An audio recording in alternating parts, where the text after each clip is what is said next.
इस कार्यक्रम के पुण्यार्जक हैं श्री संजय जैन, श्रीमती ममता जैन, ग्रेटर कैलाश दिल्ली, श्री मनीष जैन, श्रीमती श्वेता जैन, ग्रेटर कैलाश दिल्ली, श्री सुधीर जैन, श्रीमती पूनम जैन, गौरव आरती जैन, गरिमा पुनीत जैन, परिवार मॉडल टाउन दिल्ली, स्वर्गीय लीलाबाई इंदरचंद गंगवाल एवं चंद्रकांत संजय, नितिन मनोज, दीपक पारस, समस्त गंगवाल परिवार, मित्रनगर औरंगाबाद, श्रीमती राजरानी जैन, नितिन प्रीति जैन, दर्श अर्शिया जैन परिवार, Venus apartment, sector 9, Rohini, Delhi. Om नमः ओम नमः ओम नमः। नमो अरिहंताणं, नमो सिद्धाणं, नमो आयरियाणं, नमो वैजायाणं, नमो लोये सभ्य साहूणं। जय बोलो अनंतानंत सिद्ध परमेश्वरी भगवान की जय।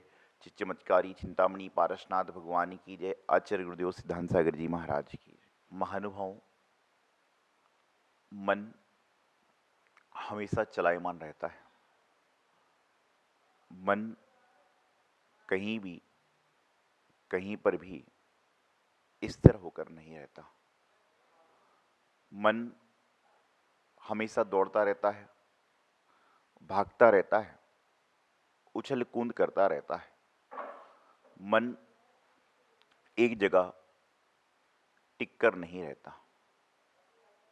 मन एक पेंडुलम की भांति होता है जो इधर उधर इधर उधर हमेशा चला करता है। मन से निपटने का उपाय आज तक किसी जीव को नहीं मिला। भले हम कितने बार भजन में गा लें, मन की तरंग मार ले बस हो गया भजन, आदत बुरी सुधार ले बस हो गया भजन। तो मन की तरंगे क्या हैं? सूर्य की किरण दिखती है, लाइट का प्रकाश दिखता है, अन्य तरंगे दिखती हैं, लेकिन जो मन की तरंगे हैं वह इंसान को दिखती नहीं है। जो मन की किरणें हैं वह इंसान को निकलती हुई दिखती नहीं हैं, लेकिन मन की तरंगों को, मन की किरणों को इंसान स्वयं समझ सकता है कि मन की किरणें क्या है, मन की तरंगे क्या है।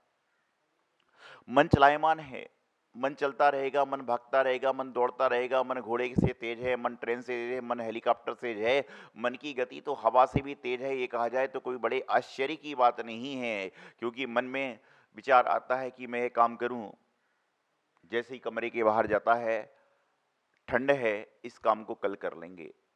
मन कभी एकाग्र नहीं रहता, मन चलता रहता है, मन फिरता रहता है, मन दौड़ता रहता है, मन बोलता रहता है, मन खाता रहता है, मन पीता रहता है, मन इधर उधर की बातों में अपना मशगूल रहता है। क्यों? कहा भी है सुक्ति में, मन एव मनुष्याणाम कारणम वंद मोक्षयो, कि जो मन है वही मनुष्य के बंध और मोक्ष कारण है। कि मन से ही बैठे बैठे आदमी पाप कमा लेता है, और मन से ही बैठे बैठे इंसान पुण्य कर्म को भी कर लेता है।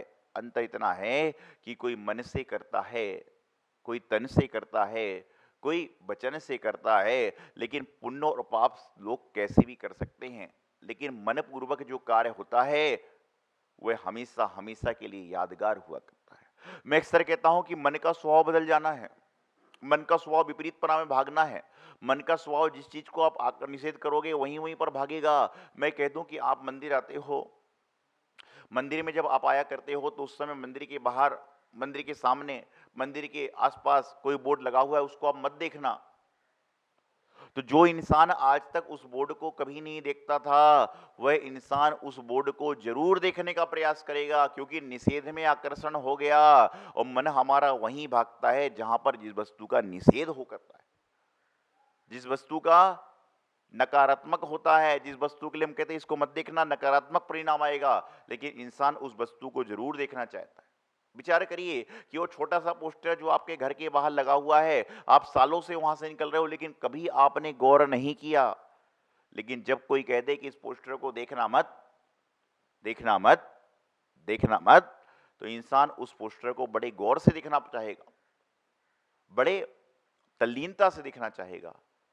तो मन भाग रहा है, मन दौड़ रहा है, मन चल रहा है, मन फिर रहा है, मन घूम रहा है, मन चक्कर लगा रहा है, मन डुबकी लगा रहा है, मन समुद्र में गोते लगा रहा है, मन सब कुछ कर रहा है, लेकिन मन को आप जगा लो। जो व्यक्ति अपने मन को जगा लेता है उसको जीवन में कहीं कोई तकलीफ आती ही नहीं है। मन को कैसे जगाना है? नींद से उठना जागना नहीं है।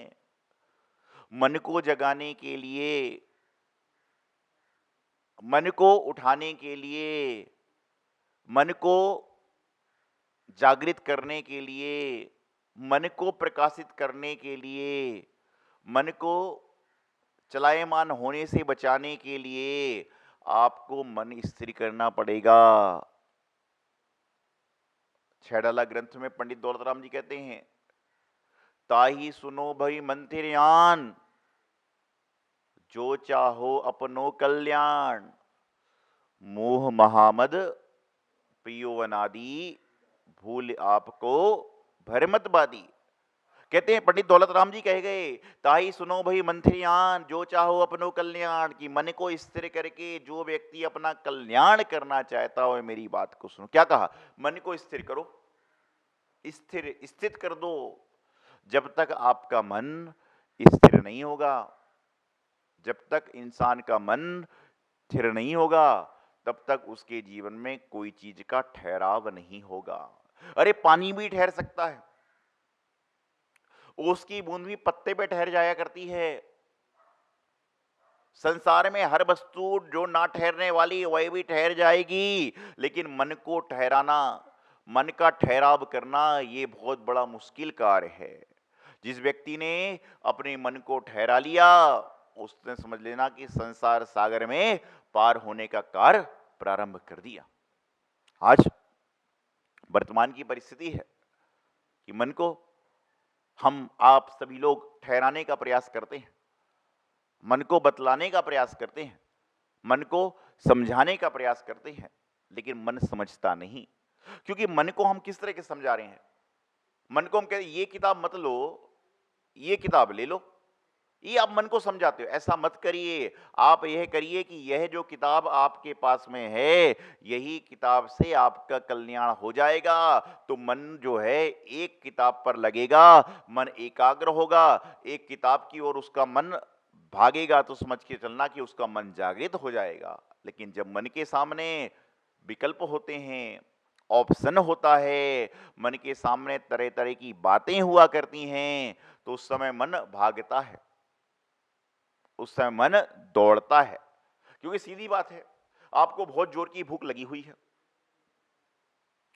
बहुत तेज आपको भूख लग रही है, बहुत तेज आपको प्यास लग रही है, क्षुधा वेदन है, तृषा वेदन है, सब कुछ आपके साथ चल रहा है।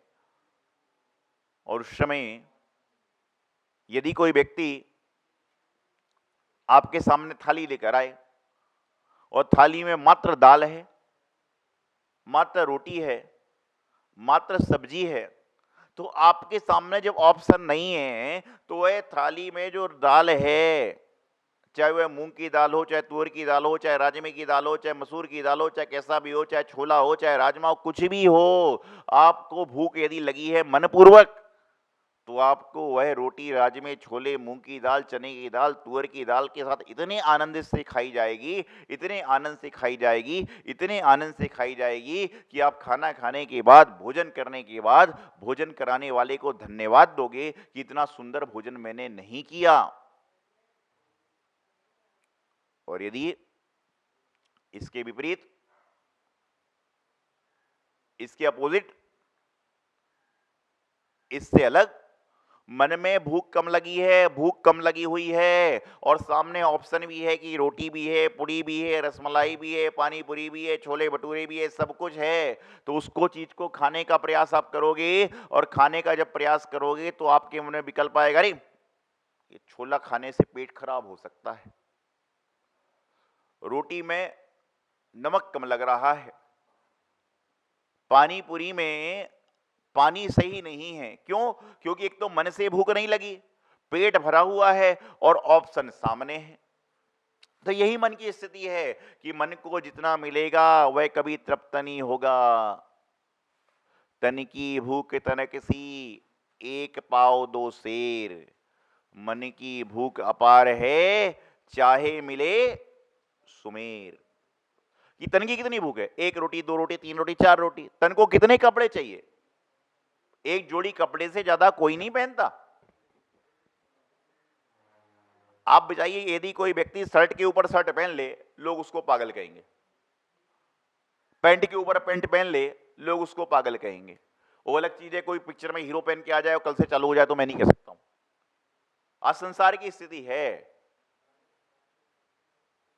आज संसार की स्थिति है कि यदि मान के चलिए आपको कोई चीज को प्रसिद्ध करना हो, कोई पिक्चर में हीरो पहन के आ जाए, हीरोइन पहन के आ जाए, आज वो चाहे फटा कपड़ा क्यों ना हो, हीरो पहन के घूमने लग जाए तो कल सड़क पर सारे फटे कपड़े वाले आ जाएंगे, चिंदी लगा लगा के, चिंदी लगा लगा के। और वैसे फटा कपड़ा आदमी घर में पहनने को राजी नहीं है। यदि कोई आदमी चोटी रख ले तो सारे जैन समाज के आदमी की दाढ़ी छोटी बढ़ जाती है। क्या है? अरे भाई, अपने मन से काम करो ना, फिर तुम्हारे मन की चली क्या? तुमने तो देखा देखी कर ली। काम ऐसा करो कि जो लोगों के लिए फायदेमंद बन जाए। मैं तो हमेशा एक बात कहा करता हूं, जो हमारे संत पुरुष करते हैं, हमारे गुरुदेव करते हैं, हमारे भगवान करते हैं, कि वह जहां पर चलते हैं वो एक कदम निशान बने जाते हैं और हमारे लिए अनुकरणीय हो जाते हैं। आप उन्हें मन से करो ना। एक दिन मैं बिहार कर रहा था, प्रातःकाल का समय था। एक व्यक्ति पतली सी साइकिल चला रहा था, तो मैंने पूछा, अरे भाई, आप तो बड़ी बड़ी गाड़ियों में चलने वाले हो, कभी आपने मोटरसाइकिल नहीं चलाई, साइकिल चला रहे हो? बोले, बस महाराज जी ऐसी शौक चढ़ गया। मैंने कहा, होगा भाई, शौक तो कभी भी किसी को किसी चीज का भी हो सकता है। अगले दिन फिर आया तो मैंने पूछा, भाई क्या बात है? बोले, महाराज जी बात बात कोई नहीं है, वो एक हीरो है, वह उस पिक्चर में साइकिल चला रहा था, तो ये महाराज जी 2 लाख रुपए की साइकिल ली है। मैंने कहा, कमाल हो गया। विचार करिएगा कि लाखों रुपए की साइकिल आदमी ले रहा है, लाखों रुपए कपड़े ले रहा है, लेकिन किस लिए? उसने पहना था सो मैं पहन रहा हूं। लाख रुपए खराब। अरे आप ये कहना कि मेरा मन करा सो मैंने ये कपड़े लिए हैं, तो समझना लाख रुपए फायदेमंद हो गए। आज आप दूसरे के मन के माफिक क्यों चल रहे हो? और जिनके मन के माफिक चलना चाहिए उनके मन के माफिक चलते ही नहीं हो। आप यदि देव शास्त्र गुरु के मन के माफिक, महापुरुषों के मन के माफिक, गुरुओं के मन के माफिक, परिवार के मन के माफिक चलोगे तो कहीं ना कहीं आपको मानसिक शांति भी होगी, मानसिक तनाव से छुटकारा भी मिलेगा। बस महाराज जी क्या करें, किस्मत में कुछ है ही नहीं। अरे किस्मत में सब कुछ है, लेकिन तुम्हें किस्मत को जगाने का प्रयास करना है, मन को स्थिर करने का प्रयास करना है। मन स्थिर नहीं होगा, ये पक्का है। कितना भी ध्यान कर लो, कितनी भी पूजा कर लो, कितनी भी जाप कर लो, कितना भी स्वाध्याय कर लो, लेकिन मन स्थिर जल्दी से नहीं होगा। लेकिन मन को स्थिर करने का प्रयास करें। जो मन 100 की गति से भाग रहा है उसको 80 की गति से लाएं, 60 की गति से लाएं, 40 की लाएं, 20 की लाएं, कभी ना कभी तो मन स्थिर होगा। और मन स्थिर सबका होता है। मन स्थिर होता ही है जब आपके मनपसंद चीज मिल जाती है, तो मन स्थिर होता है कि नहीं? जो मन के अनुकूल वस्तु मिल जाती है तो मन स्थिर होता है कि नहीं? मन स्थिर होता है। अंतर सिर्फ इतना है कि मन को स्थिर करने वाला कौन है, मन को बताने वाला कौन है, मन को समझाने वाला कौन है। यदि आपको यह समझ में आ गया तो समझ के चलना कि जीवन का कल्याण निश्चित रूप से हो जाएगा। आज मन मन मन मेरा मन नहीं है। अरे मन तुम्हारा क्या है? मेरा मन नहीं है। मन तुम्हारा क्या है? बोले, महाराज जी ये काम करने का मेरा मन नहीं होता है। तो तुम्हारा कौन से काम करने का मन हुआ करता है? हर आदमी कहता मेरा मन ये नहीं है, मेरा मन। अरे मेरा मन नहीं, तेरा मन क्या है? बंधुओं, मैं आपको एक बात बताना चाहता हूं। जीवन में पुण्यशाली लोग हुआ करते हैं जो मन को काबू में करते हैं। मन कभी काबू में नहीं होगा, गाड़ी कभी रुक नहीं सकती, लेकिन जैसा ब्रेक लगाओगे गाड़ी रुकने का प्रयास कर लेती है, गाड़ी की गति धीमी हो जाती है। थोड़ा थोड़ा सा, थोड़ा थोड़ा सा, थोड़ा थोड़ा सा मन को कंट्रोल करने का प्रयास करें, थोड़ा थोड़ा सा मन को स्थिर करने का प्रयास करें। और मन स्थिर कैसा होगा? जब आपके पास में चॉइस नहीं होगी, जब आपके पास में तरह तरह की विकल्प नहीं होंगे, जब आपके पास में और अन्य अन्य विवक्षाएं नहीं होंगी, अन्य अन्य व्यवस्थाएं नहीं होंगी, तो आपका मन जरूर स्थिर हो जाएगा।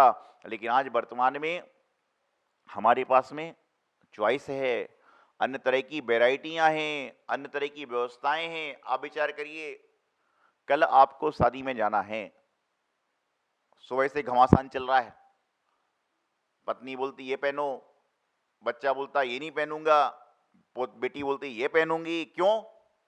क्योंकि आपने अलमारी खोली, लाल कलर के कपड़े ही 3 हैं, हरे कलर की शर्ट 4 हैं, चश्मा काले कलर के 5 है। तो आदमी के पास वैरायटी जैसी होगी तो मन भागेगा, और जब इंसान के पास में वैरायटी समाप्त हो जाएगी तो वह भागेगा ही नहीं।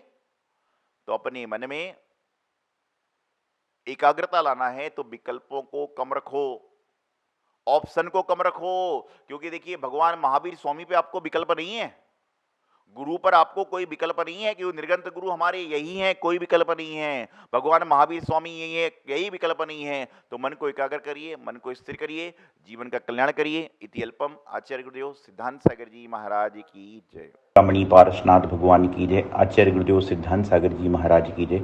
महानुभाव सौभाग्य संस्कार ट्रस्ट दिल्ली के माध्यम से दिल्ली में जो कोविड मरीज हैं उनके लिए लगातार भोजन की व्यवस्था उनके घर घर तक पहुंचाई जा रही है। इसमें जो लोग तन मन धन से सहयोग दे रहे हैं उनको मेरा बहुत बहुत मंगल आशीर्वाद कि आप सभी लोग इस पुण्य काम में सहयोग करके अपने जीवन का सौभाग्य बढ़ा रहे हैं। सभी संयोजकों को, सभी भक्तों को मेरा बहुत बहुत आशीर्वाद। इसी तरह से सारे काम करते रहें। और आप सभी से कहना चाहूँगा कि आपके आसपास कोई भी व्यक्ति हो तो ज़रूर संयोजकों को सूचना दें, जिससे उनको भी इस सेवा का लाभ मिल सके। इस कार्यक्रम के पुण्यार्जक हैं श्री संजय जैन, श्रीमती ममता जैन, ग्रेटर कैलाश दिल्ली, श्री मनीष जैन, श्रीमती श्वेता जैन, ग्रेटर कैलाश दिल्ली, श्री सुधीर जैन, श्रीमती पूनम जैन, गौरव आरती जैन, गरिमा पुनीत जैन, परिवार मॉडल टाउन दिल्ली, स्वर्गीय लीलाबाई इंदरचंद गंगवाल एवं चंद्रकांत संजय, नितिन मनोज, दीपक पारस, समस्त गंगवाल परिवार, मित्रनगर औरंगाबाद, श्रीमती राजरानी जैन, नितिन प्रीति जैन, दर्श अर्शिया जैन परिवार, Venus apartment, sector 9, Rohini, Delhi.